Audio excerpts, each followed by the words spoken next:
नमस्कार साथियों, मेरा नाम आनंद। दोस्तों, स्वागत है आपका मकर संक्रांति के इस अवसर पर फाइनेंशियल फ्रीडम पाने के सफ़र पर। मकर संक्रांति की आप सभी को बहुत बहुत शुभकामनाएं। आने वाला समय आपके लिए सुख, समृद्धि और शांति लेकर आए, ऐसी कामना के साथ। दोस्तों, कल 13 तारीख को मार्केट में जो हालात थे, पूरा रक्त रंजित मार्केट था, लहूलुहान था। सारे लोग अपना काफ़ी पैसा यहाँ पर खो चुके हैं। उनमें एक डर का माहौल बना हुआ है और ऐसे में सबको एक धैर्य के साथ मार्केट में बने रहना चाहिए। लेकिन कैसे, मार्केट में गिरावट क्यों हुई, आप आगे क्या करें, ये जानते हैं हम इस वीडियो में। लेकिन उससे पहले मेरा आपसे एक निवेदन, कृपया चैनल को सब्सक्राइब कर दीजिए, नोटिफिकेशन की बटन को ऑन करके ऑल का घंटा दबा दीजिए, जिससे मेरे सारे वीडियो सबसे पहले आपको देखने मिले। और हाँ, म्यूचुअल फंड को लेकर के आपके मन में कोई भी सवाल हो तो कमेंट बॉक्स में जाकर लिखें। मैं आपके सारे सवाल पढ़ता हूं और सबका जवाब देता हूं। देखिए दोस्तों, मार्केट में कल जो भारी गिरावट देखने मिली, उसके कई कारण थे। हम उन कारणों पे भी चर्चा करेंगे। हो सकता है कई लोगों को लगे यार ये कारणों से हमको क्या लेना देना, हमको तो पैसा बनना चाहिए। ऐसा नहीं होता दोस्तों।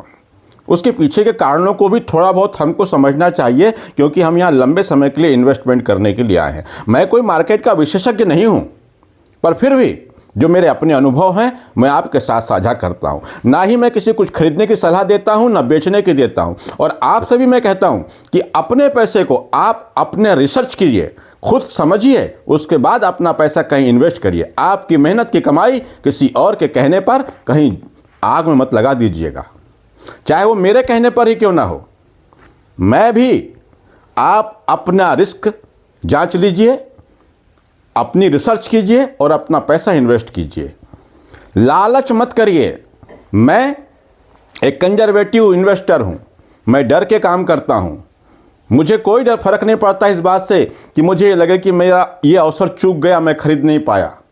हो सकता है कई लोग मुझसे कमेंट में ये भी कहें कि सर, जब खरीदने का मौका था आप डराते रहे। सर, डरना तो ज़रूरी है, पर कितना ये तय करना है। और ये डर हर व्यक्ति का अलग अलग हो सकता है। कोई कम डरेगा, कोई ज़्यादा डरेगा। जिसके पास ज़्यादा पैसा है वो वैसे काम करेगा। जैसे मुझे अपना जो कुछ भी मेरा एक्सपीरियंस है मार्केट का, मैं हर गिरते मार्केट में खरीदारी कर रहा हूं। मैंने कल भी खरीदारी करी है। अभी मार्केट और गिरेगा तो और खरीदारी करूंगा। क्यों?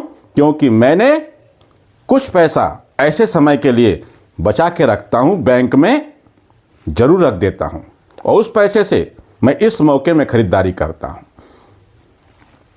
कल के मार्केट में क्या हुआ आप देखेंगे। मार्केट में लगभग सारे शेयर गिरे पड़े थे। 4, 6, 10 जगह हरियाली दिख रही थी, बाकी सब लाल लाल लाल। कहीं कुछ भी अच्छा दिखाई नहीं दे रहा था। और ये जो मार्केट का कल का लो लगा, ये 21 नवंबर के लो को भी मार्केट तोड़ के नीचे आ गया। मतलब मार्केट में कुछ तो चल रहा है, कुछ तो ऐसी बात है जो मार्केट लगातार गिर रहा है। हमको भी धैर्य रखना पड़ेगा, संयम रखना पड़ेगा, सावधान होना पड़ेगा। मार्केट लगातार नीचे क्यों जा रहा है, उसके कई वजह होती है, जिस पर हम थोड़ी चर्चा करेंगे जल्दी में, और उसके बाद हम देखेंगे कि हमको अब करना क्या है। देखिए, 13 जनवरी 2005 को निफ्टी में 345 पॉइंट की गिरावट देखने को मिली, लगभग 1.5%। निफ्टी बैंक में 692 पॉइंट की गिरावट, लगभग यहां भी 1.5%। और सेंसेक्स की बात करूं तो यहां पर 1048 पॉइंट की गिरावट, लगभग यहां भी 1.5%। और मिड कैप 100 की बात करूं तो 2195, 4% से ज़्यादा की गिरावट। स्मॉल कैप 250, 673 पॉइंट की गिरावट, यहां भी 4% की गिरावट। मिड कैप इंडेक्स 1845 पॉइंट की गिरावट, यहाँ भी 4% से ज़्यादा की गिरावट देखने को मिलेगी। मैं जब ये कहता था कि स्मॉल कैप और मिड कैप में पैसा उतना लगाएं जितनी हम रिस्क ले सकते हैं, तो कुछ लोगों के कमेंट आते थे कि सर मार्केट गिरता है तो सब एक साथ गिरते हैं, आप ये क्यों कहते हैं कि स्मॉल कैप में पैसा कम लगाओ, और मिड कैप में कम लगाओ।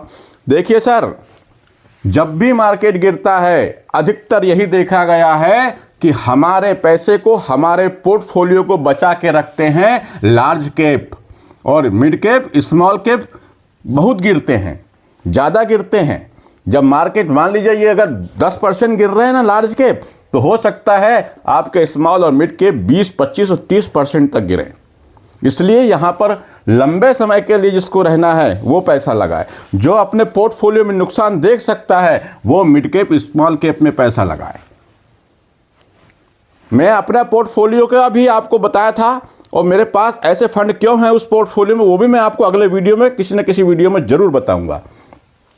अब ये 1 से 2 दिन में मेरे पोर्टफोलियो में लगभग 35,000 का लॉस हुआ है, पर ये लॉस मेरे मूलधन में से नहीं हुआ, मेरे प्रॉफिट में से कम हुआ है। मेरा प्रॉफिट एक से 2 दिन में 35,000 रुपये कम हुआ है। मुझे अभी भी कोई डर मार्केट में नहीं है।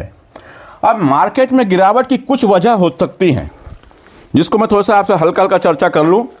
तो पहली वजह तो है अमेरिका में जो अनएम्प्लॉयमेंट का डाटा आया वो मजबूत आया। अब जब मजबूत आया तो क्या लगा ये कि भाई अब जो वहाँ पे जो इंटरेस्ट कट हो रहे थे ना फेड के द्वारा, वो अब नहीं होंगे। ये बात के कारण भी मार्केट में गिरावट देखने को मिली, और डॉलर मजबूत होता जा रहा है, बॉन्ड यील्ड और बढ़ेगा। डॉलर इंडेक्स जो है बढ़कर के 2022 से भी हाईएस्ट लेवल पर आ गया है, जिससे रुपया कमज़ोर हो रहा है। और रुपया जब कमज़ोर होता है तो हमारे भारतीय बाज़ार में एक चिंता का विषय बनता है, क्योंकि हम बाहर से, विदेश से कुछ सामान जो इंपोर्ट करते हैं ना, उसके जो रुपए देते हैं तो हमको ज़्यादा रुपए देने पड़ेंगे, ज़्यादा कीमत चुकानी पड़ेगी। एफआईज लगातार सेलिंग कर रहे हैं। 10 जनवरी 2025 तक इन्होंने 22,259 करोड़ रुपए की बिकवाली कर दी। क्योंकि अमेरिका में उनको लगभग 8.5% का फिक्स रिटर्न मिल रहा है, क्योंकि वहाँ पे बॉन्ड के रेट बढ़ते जा रहे हैं। और कंपनियों के रिजल्ट की बात करूं तो पिछले जो सेकेंड क्वार्टर था रिजल्ट का, वो भी कोई अच्छा नहीं आया था, बेकार था। कंपनियों के रिजल्ट अच्छे नहीं आए थे, उनकी मार्जिन ग्रोथ, प्रॉफिट ग्रोथ बहुत कम थी।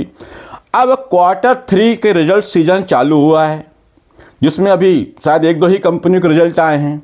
अब 1-2 दिन में, 4 दिन में सब आने वाले हैं।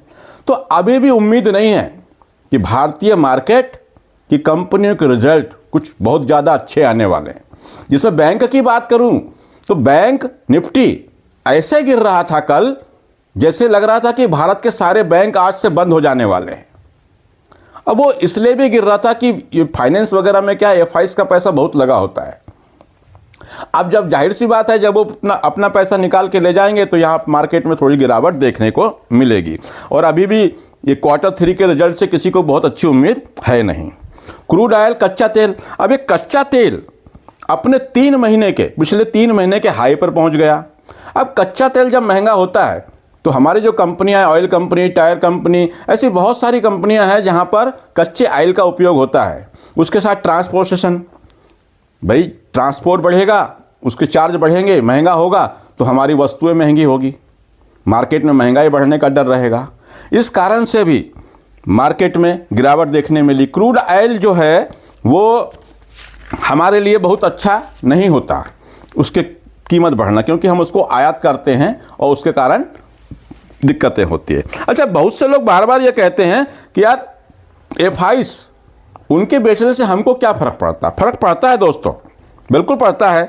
देखिए, जब एफआईज भारत में पैसा लगाते हैं तो अपनी करेंसी को यहाँ लगाने के लिए वो पहले उसको रुपए में बदलते हैं, यानी डॉलर को रुपए में बदलते हैं। और अपनी करेंसी जब वो बदलते हैं तो भारत में पैसे की मांग बढ़ती है, रुपए की मांग बढ़ती है। और जब रुपए की मांग बढ़ती है तो रुपया मजबूत होता है। और एफआईज जब माल बेचते हैं और अपना पैसा यहाँ से निकाल कर बाहर दूसरी जगह लगाते हैं तो वो यहाँ से डॉलर लेके जाते हैं ना, विदेशी मुद्रा यहाँ से लेके जाते हैं। विदेशी मुद्रा का भंडार हमारा कम होता है। और फिर जब वो रुपया देकर के डॉलर खरीदते हैं, उसको एक्सचेंज करते हैं, तो डॉलर की मांग बढ़ती है और डॉलर महंगा होता है और रुपया गिरता जाता है, उसकी कीमत में गिरावट होती रहती है। अब डॉलर जा रहा है तो विदेशी मुद्रा भंडार कम हो रहा है, पर हमारा आरबीआई अभी तक कुछ नहीं कर रहा है। विदेशी मुद्रा भंडार को, वहाँ से डॉलर निकल रहा है, उसके लिए आरबीआई को कुछ करना चाहिए। देखिए आरबीआई कब सामने आता है और क्या करता है। और दोस्तों ये 3 तारीख जो है, इसको आप याद रखिएगा, ये 20 जनवरी, ये 20 जनवरी ये जो है अमेरिका में ट्रंप साहब की शपथ का समय है। इस दिन वो शपथ लेने वाले हैं। उसके बाद वो कैसे डिसीजन लेते हैं, किस प्रकार का टैक्स लगाते हैं, क्या होता है, ये भी एक तारीख इम्पोर्टेंट है मार्केट के लिए। दूसरा हम देखें तो ये 1 फरवरी को हमारे यहाँ हमारी वित्त मंत्री निर्मला ताई जी, उनका बजट आएगा, वो बजट लेके आएंगी। उसमें किसको टैक्स छूट देती हैं, किस जगह टैक्स बढ़ाती हैं। जैसे अभी वो पॉपकॉर्न मक्के पर भी 4 प्रकार के टैक्स लगा दिया उन्होंने, पुरानी गाड़ी बेचने पे टैक्स लगा दिया। मिडिल क्लास टैक्स की मार से इतना परेशान है। हो सकता है इस बजट में कहीं कुछ मिल जाए, उम्मीद तो नहीं है वैसे कि इस बजट से आम आदमी के लिए कुछ अच्छा होगा। कारपोरेट, आप देखेंगे, गूगल करके देख लीजिएगा कि जो पिछले वर्ष में जो टैक्स जमा हुआ है ना, वो व्यक्तिगत जो लोग इंडिविजुअल जो टैक्स जमा करते हैं वो ज़्यादा जमा हुआ है, बल्कि कारपोरेट जो टैक्स है वो उससे काफ़ी कम है। तो इस बजट से भी बहुत ज़्यादा उम्मीद बाजार को नहीं दिखाई देती। कंपनियों के रिजल्ट वैसे ही खराब आ रहे हैं। जब आप हर बात पे टैक्स ही खेलेंगे तो कंपनियां प्रॉफिट कैसे कमाएगी, आम आदमी प्रॉफिट कैसे कमाएगा। हर जगह टैक्स, भुट्टे में भी आप 4 प्रकार का टैक्स लगा दिए। ये सब चीज़ें मार्केट के लिए नेगेटिव असर हो रहा है। तो ये निर्मला ताई के बजट पे भी लोगों की नज़र रखना है मार्केट के लिए। और तीसरा कारण साहब दिल्ली के चुनाव। अब दिल्ली के चुनाव में क्या होता है उसको भी बहुत कुछ देखना जरूरी है, उसको भी आप देखना पड़ेगा। अच्छा, अब आज क्या हो रहा है, इस मार्केट की गिरावट के बाद आज लगभग 8 बजे मैं मार्केट देख रहा था तो डाउ जो था ये लगभग 350 पॉइंट प्लस है और गिफ्ट निफ्टी 114-15 पॉइंट प्लस दिखा रहा है। इसका मतलब मार्केट में आज थोड़ी सी हरियाली दिखने की संभावना है। लेकिन ये हरियाली को मैं इस तरह लेता हूँ, एक बाउंस बैक ही मानूंगा। जैसे अपन किसी गेंद को ऊपर उछालें, वो नीचे गिरती है तो एकदम से रुक नहीं जाती, गिरने के बाद थोड़ी ऊपर आती है, ऐसे ऐसे स्प्रिंग की तरह फिर वो थमती है। तो ये जो बाउंस बैक है इस पर भी पूरी तरह विश्वास नहीं करना है, बल्कि अभी भी मार्केट में डर कर ही अपना इन्वेस्टमेंट करना। फिर मैं डर की जब बात करता हूं तो ऐसा डर नहीं कि सब कुछ बेचो बाचो और निकल जाओ, ऐसा नहीं। सिस्टमैटिक ढंग से अपने पैसे को बचाते हुए इन्वेस्टमेंट को जारी रखें।